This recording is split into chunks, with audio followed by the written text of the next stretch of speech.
Hey guys, it's Courtney from Willow's Bloom, a sanctuary of self-care for female entrepreneurs, online on willowsbloom.com and here on YouTube. Today I'm going to tell you a little bit about how habits are developed and sustained and how we can get rid of bad habits. Let's get started. So we spend about 6 to 16 hours per day on autopilot. And that's because it's very draining and taxing on our brain and our body to constantly be making decisions and processing new stimuli. So what we tend to do is we develop habits to get us throughout the day. So when you brush your teeth and when you drive to work, you're not actively thinking about what you're doing, you're just doing it. Those are habits or things that feel like second nature. And actually the key to a good life are developing successful, happy, beautiful habits and sprinkling them throughout your day. And a little bit of effort each day with those habits will get you so far. Habits are set up on a 3-step loop, beginning with the cue, followed by the routine, and then lastly, the reward. So let's take an example that can be really helpful. If you want to start working out more or running more, you can put your shoes by the door or put your workout clothes out on the bed or somewhere in sight so that when you wake up in the morning, you will see it. This is called your cue. These shoes act as a visual stimulus to make you think about what the next action is going to be. It triggers you. It acts as a catalyst. So when I put my workout clothes on in the morning, I know that I'm going to work out that day because I've taken that first step or I've put it in sight. I've made it easy for myself. So I put my shoes by the door and I put them on and actually go running, and that's the routine or the habit. And then after I go running, I have a big glass of water with lemon juice and I sit and I watch the sunrise. So this would be my reward. And I start to anticipate going on that run because I want to drink water with lemon and watch the sunrise, and because I see my shoes there waiting for me every morning. So this is how habits are assembled and how they continue to sustain themselves over time. When you wake up in the morning, you know that the first thing that you do is you brush your teeth.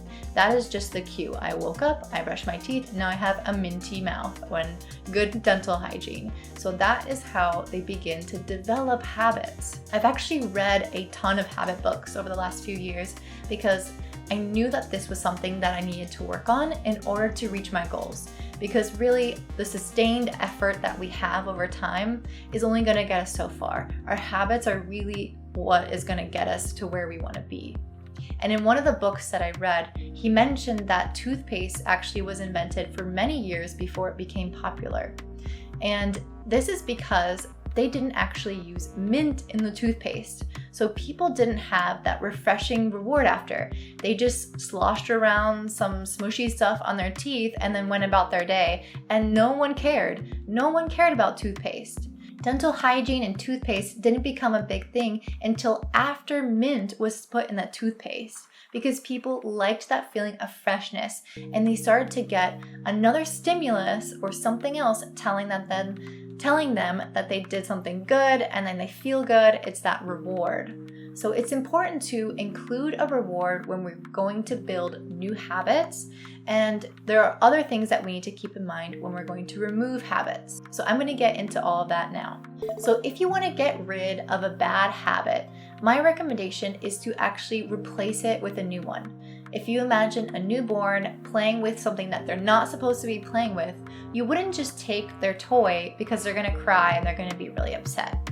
Well, our brain works the same way. When we start to function with these habits in our daily life, it's really hard to just cut them out. Our brain is used to working with those. Remember, we're on autopilot for many hours of the day. So what you can actually do is keep the reward and the cue the same, but replace the routine in the middle.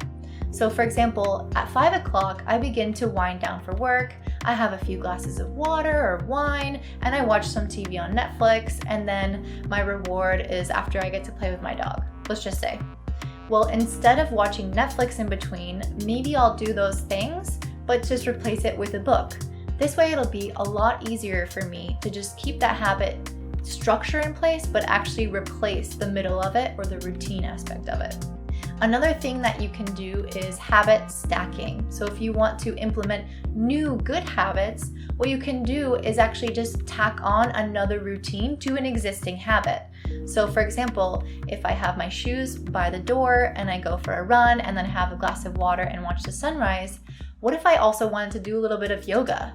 Well, then I would just insert yoga into after my running routine. So that way it's cue, routine, and reward. And it's actually really easy to start habits this way. I highly recommend doing that. If you want to replace a bad habit, you could start with the habit stacking, adding in a good habit with a bad one, and then just slowly eliminate the bad one over time. The important thing to keep in mind here is that you actually need to not miss multiple days of your habit. It doesn't matter if you miss one day. Many research studies have shown that if you skip one day, it has no psychological effect. But if you miss 2 days or 3 days or more, it actually starts to decrease the likelihood that you're going to keep up with this habit in the future.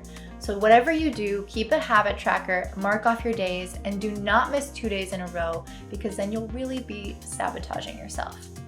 And as I mentioned earlier, if you want to kick a bad habit, something that you can do is completely change the context. Everything exists in context in our life. As I mentioned before, a cue acts as a catalyst for our brain. So if I see my shoes on the floor over there, I think about running. Well, if you have an environment that sets you up for bad habits, your brain is going to be triggered every time you're looking at something familiar to do that bad habit. So instead, what you can do is move and somehow change your environment. This might not be the easiest part to do, but it can be the most effective if you want to radically overturn your life. People who actually stop using drugs are typically the ones that are moving to a completely new city. They have new friends, a new environment, they have new habits and new daily routines. That is what you have to do in order to really have an overhaul with bad habits that just aren't going away. A key part of your habits is the way that you see yourself. If you tell yourself, I'm somebody who likes to work out, then what you're going to do is seek habits or seek to maintain habits that confirm this belief. Our brain is always trying to eliminate cognitive dissonance, meaning that we don't want to believe something that isn't true about ourselves or the world. So we're trying to see and find things in the world that confirm what we already believe about ourselves or the world or the way things work. So if you tell yourself, I am this kind of person, and you tell yourself that every day and you write it in your journal and you really actually start to believe it over time, your habits will reflect this new attitude or this new perception of yourself. This is one of the strongest ways to keep getting new habits. There are 3 books that I recommend about habits. The first is called Atomic Habits, the second is called The Power of Habit, and the last one is The Motivation Hacker. These 3 books taught me a lot about how to sustain and grow habits and how to delete bad habits from our lives.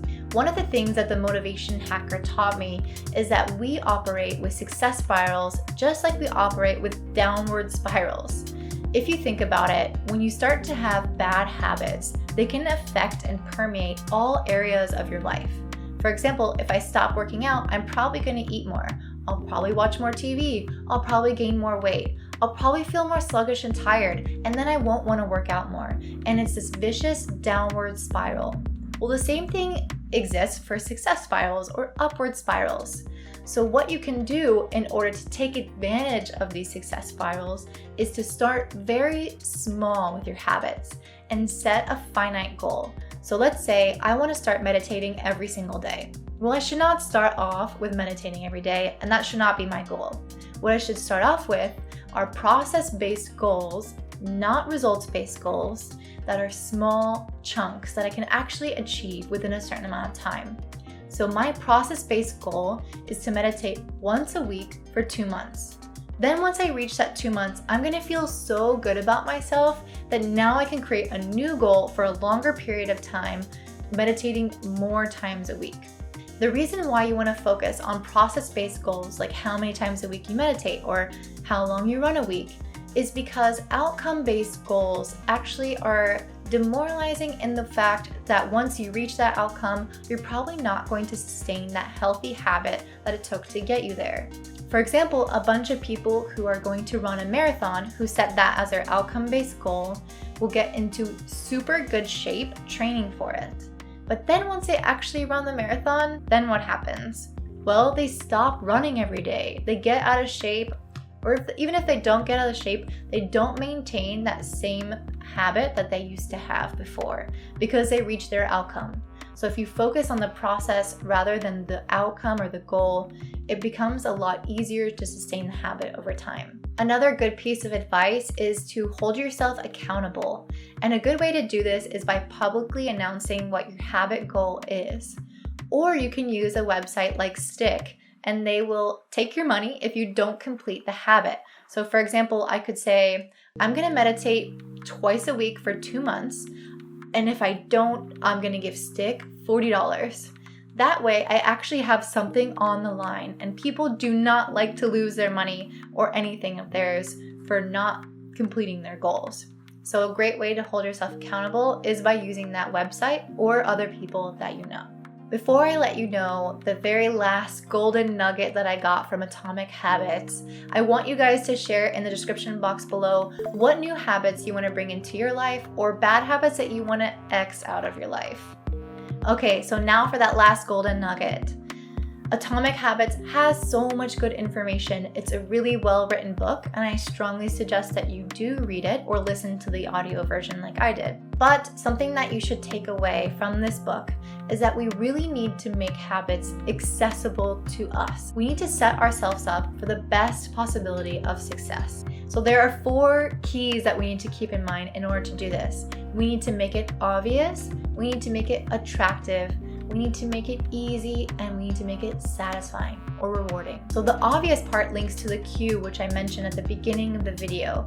If I leave my shoes at the door, it's very obvious that I need to go for a run. That's my cue. My next thing is I need to make it easy.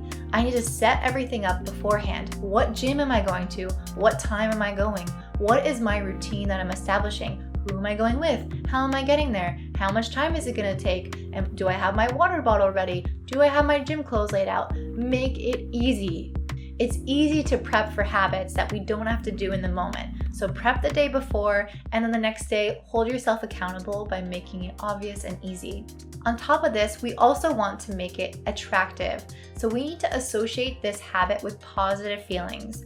Telling yourself, I love to work out. I feel so good when I have those endorphins running through my body. And I think that I'm a person who just enjoys and really thrives when I'm going to the gym every day. Having that positive association with the activity will make it so much easier because your brain is going with you and not against you. The very last one is to make it satisfying. How can you make this even better for yourself? How can you enjoy this even more? What can you tick off your to-do list? How can you reward yourself? What is some way that you can satisfy yourself by completing this habit? Alright guys, if you like this video, then I suggest checking out the blog post, which I'll link down in the description box below. It goes into a little bit more depth about this topic. And thank you guys so much for staying tuned. Don't forget to like, subscribe, and comment below about what new habit you want to add or bad habit you want to X out of your life. I hope you guys have a really great day. Bye!